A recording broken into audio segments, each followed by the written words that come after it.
जय गुरुदेव, जय श्री महाकाल। आप सभी साधकों और मित्रों को आप सभी का स्वागत है मेरे YouTube चैनल पर। सबसे पहले आने वाले सभी दर्शकों से मैं कहना चाहूँगा कि तंत्र मंत्र व साधना से संबंधित हमेशा ज्ञानवर्धक जानकारी, सभी तरह के तंत्र मंत्र व अपनी समस्याओं के निवारण से संबंधित वीडियो को देखने के लिए इस चैनल को सब्सक्राइब कर लें और बेल आइकन को दबा दें। वीडियो अच्छा लगे तो वीडियो को लाइक, शेयर और कमेंट अवश्य करें। अगर आप किसी भी ऊपरी बाधा, तंत्र मंत्र बाधा या उससे संबंधित अन्य किसी भी बाधा या समस्या से ग्रसित हैं और उसका समाधान पाना चाहते हैं तो आप मेरे व्हाट्सएप नंबर 7070699665 पर संपर्क कर सकते हैं।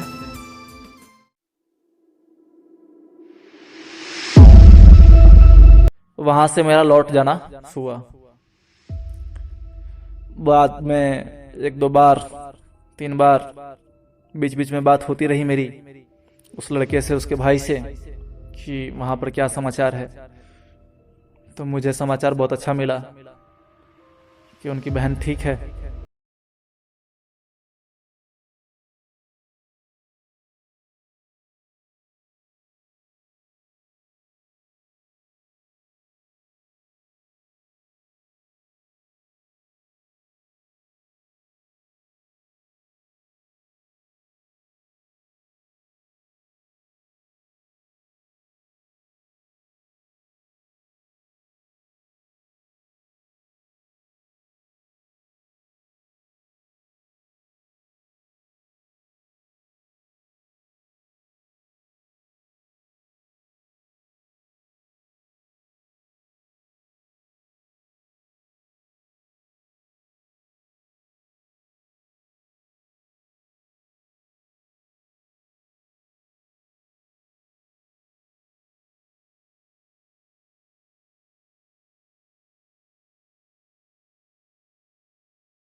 कैसे जानेंगे कि ये तंत्र प्रक्रिया ही है,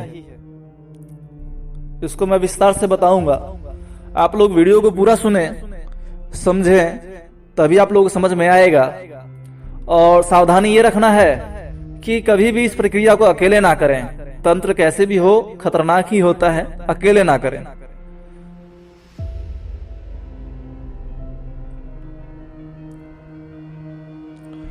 आज का विषय जो है, हर तरह की तंत्र बाधा की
ये सब एकदम से नहीं होगा, धीरे धीरे ही होगा। ये सब ज्ञान आपके दिलो दिमाग में बैठ पाएगा। तंत्र को पहचानना भी बहुत बड़ी बात है। अधिकतर साधक, तांत्रिक व अन्य भगत लोग इसे पूरी तरह नहीं समझ पाते, इसलिए वे किसी व्यक्ति के छोटे छोटे तांत्रिक क्रियाओं को तो ठीक कर देते हैं, लेकिन जहां ज्यादा पेचीदा मामला होता है वहां वो भी फंस जाते हैं। सबसे पहले मैं कुछ तंत्र प्रक्रिया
या फिर विशेष खेलने कूदने में रुचि नहीं दिखाता है, तो इस तरह का है तो उसके ऊपर भी तंत्र बाधा या क्रिया किया हुआ है, ये समझिए।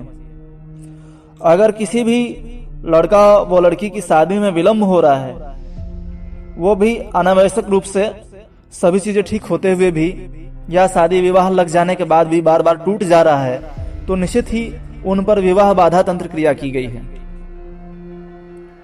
अगर पति पत्नी में हमेशा ही बिना कारण के बराबर लड़ाई झगड़ा रहता है या बराबर लड़ते रहते हैं, जिसका कोई कारण दिखाई नहीं देता है, या बराबर अनबन बना रहता है, तो निश्चित रूप से ये शमशानी तंत्र क्रिया की हुई है या उन्हें कुछ खिलाकर दिया हुआ है या खिलाकर किया गया है, ये समझिए।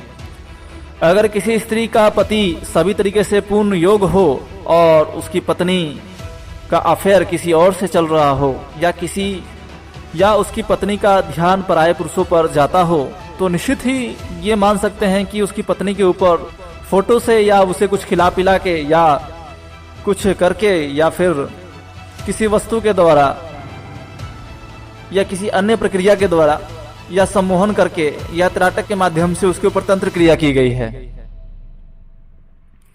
अगर आदमी नहीं चाहते हुए भी दारू शराब का ज्यादा सेवन करता है, नहीं चाहते हुए भी अपने आप को रोकने की कोशिश करता है कि मैं आज से नहीं पीऊंगा, और फिर भी पी लेता है, या ना चाहते हुए भी उसे छोड़ ना पाए तो उसे खाने में कुछ मिला कर दिया गया है या उसके ऊपर तंत्र क्रिया की गई है, ये समझिए। यदि कोई व्यक्ति कमाता बहुत है, सभी तरीके से कामों को करता है और जिंदगी में बहुत अधिक परिश्रम भी करता है, फिर भी वो कोई विशेष बचत नहीं कर पाता है या कुछ धन जमा नहीं कर पाता है या विशेष कुछ अपने जीवन में कर नहीं पाता है, इसे भी एक तंत्र की प्रक्रिया का प्रभाव बोला जा सकता है।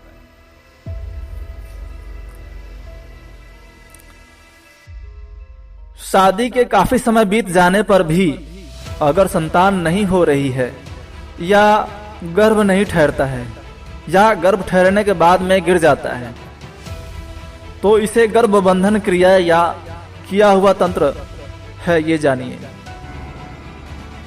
अगर बार बार मिसकैरेज हो रहा है या संतान होने के बाद मर जाती हो, तो निश्चित रूप से ही तंत्र क्रिया का ही ये परिणाम हो सकता है, ये जानिए।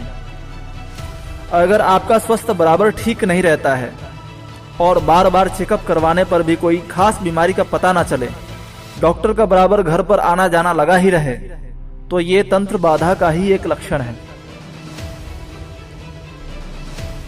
अगर आपका कोई व्यवसाय है, ठीक ठाक चलते चलते अचानक ठप पड़ जाए या आमदनी कम पड़ जाए या बिक्री घट जाए, ग्राहक आने कम हो जाए या बंद हो जाए, तो समझिए या ये समझ लिए निश्चित ही है कि ये तंत्र क्रिया, काला जादू, दुकान का बंधन किया हुआ है, ये समझना चाहिए। यदि आप या आपके परिवार में कोई हर समय चिंताग्रस्त रहता है, बार बार आत्महत्या करने की भावना उसके मन में आती है, या हर बार या बार बार घर छोड़कर भाग जाता है, या उसके मन में घर बार छोड़कर कहीं दूर चले जाने का विचार बार बार मन में आने लगता है या आता है, तो ये तंत्र बाधा का ही एक लक्षण है। यदि परिवार में कोई ना कोई हमेशा बीमार रहता है, बार बार इलाज करवाने पर भी तबीयत ठीक नहीं रहती है, डॉक्टर बराबर घर पे आते रहते हैं, तो भी ये तंत्र बाधा का ही कारण है। घर में अचानक किसी जवान लड़का या लड़की की मृत्यु हो जाए या घर के किसी अन्य सदस्य की अचानक मृत्यु हो जाए जो कम उम्र का हो, तो समझिए ये मारण प्रयोग या मुठ या चौकी या घात का तंत्र प्रयोग किया गया है। यदि आपने कोई मकान बनवाया या कोई जमीन लिया, उसके बाद बराबर परेशानी या समस्या आती हैं, तो इसे एक तंत्र क्रिया का असर ही कहेंगे। यदि आप बराबर कमजोरी अनुभव करते हैं, जीने की इच्छा साफ मर गई है, मनोबल खत्म हो गया है, तो इसे उन्नति की दिशा खत्म हो गई है, या कहें तो उन्नति की इच्छा ही खत्म हो गई हो, तो ये तांत्रिक प्रयोग का परिणाम है। यदि आपने व्यापार की दृष्टि से जमीन खरीदी हो या मकान बनवाए हो और जमीन बिक नहीं रही है या कानूनी समस्याएं आ रही हैं, तो ये तांत्रिक प्रक्रिया का प्रभाव है। यदि आपके जीवन में अकारण शत्रु बढ़ते जा रहे हैं, आप जिसकी भी भलाई करते हैं,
प्रयत्न करने पर भी अधिकारियों से मतभेद दूर नहीं हो रहे हो, आपकी उन्नति या प्रमोशन नहीं हो रहा हो, आप जैसा स्थानांतरण चाहते हैं प्रयत्न करने पर भी वैसा नहीं हो रहा हो, तो यह तांत्रिक प्रयोग ही है। यदि आपके साधन कमजोर हो गए हों, प्रयत्न और परिश्रम करने के बावजूद भी लक्ष्मी का आगमन नहीं हो रहा हो, ग्राहक नहीं आते हो, लक्ष्मी की वृद्धि नहीं हो रही हो, व्यापार कमजोर पड़ गया हो, तो ऐसा तांत्रिक प्रयोग की वजह से ही हो सकता है। यह स्पष्ट रूप से है।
और जो हिम्मतवान हो, क्षमतावान हो, जिसके पास में गुरु हो, वो इसको कर सकता है। उसके निर्देश में, अपने गुरु के निर्देश में कर सकता है। अमावस्या या मंगलवार की रात्रि को 9 बजे के बाद स्नान करने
साधना में पहले से ही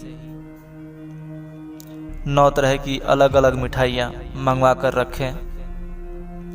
सभी को भोग स्वरूप में देवी और देवता को लगाएं, धूप दीप नैवेद्य लगाएं, अक्षत पुष्प चढ़ाएं, फिर हाथ में जल लेकर संकल्प लें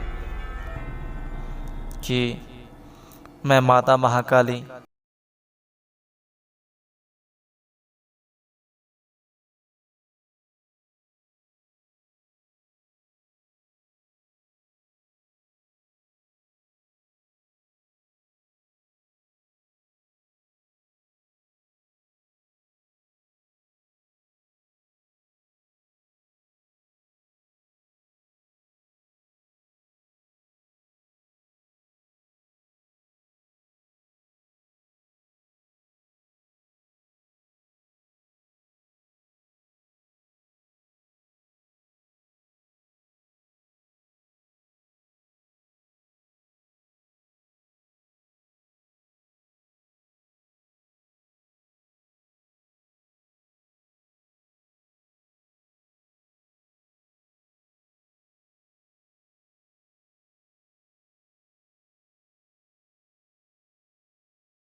रुद्राक्ष की माला से इस मंत्र की 60 माला जप नित्य 21 दिन तक करें। मंत्र है ओम ह्रीं क्रीं सर्वतंत्र निवारणाय ह्लीं ह्रीं फट स्वाहा। साधना के बीच में डर लग सकता है, कुछ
का दिन शुभ हो।